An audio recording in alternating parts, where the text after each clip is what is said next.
Well, howdy there, Internet people. It's Val again. So today, we're going to talk about the incredible shrinking GOP majority and what it means for Trump's first 100 days. Political commentators are trying to square the idea that Trump has a mandate when he also has a House majority after a November election that they're saying is the smallest since Hoover. It's a hard concept to square. If everything holds and the current projections on results are correct, Republicans are likely to have a 220 to 215 majority in the House to start with. Then it drops. With resignations related to Trump's nominations, the majority will drop to 217 to 215. That means one Republican defection on a vote is enough to stop it. Assuming the Democratic Party holds the line, which is only a halfway safe assumption. Given the controversial nature of some of Trump's policies, Republicans in vulnerable districts may not go along with all of them, despite the post-election bliss or post-election blues, depending on which side you're on. The election wasn't quite as decisive as some are making it. Now, once the special elections happen and those seats that opened up by the nomination process are filled, Republicans will probably get at least a couple of those seats back. But that takes time.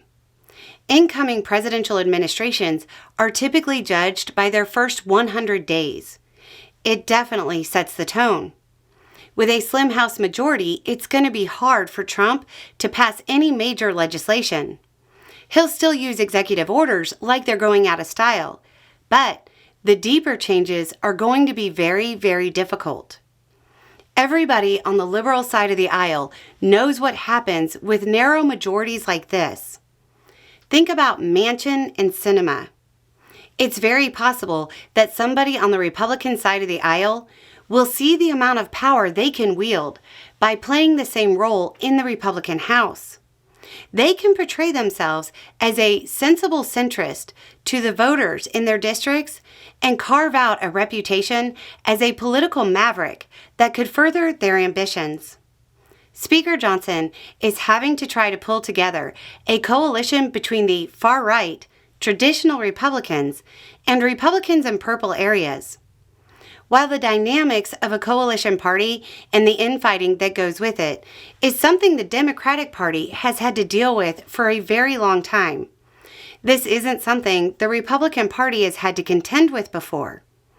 The Republican line has traditionally been no change and defend the status quo. As some Republicans start to push for more radical ideas, well, that flies in the face of no change. The well-known lockstep of the Republican Party is in jeopardy. They got a small taste of it during the last Congress, and it didn't exactly go well for them. It led to the House grinding to a standstill and the replacement of the Speaker.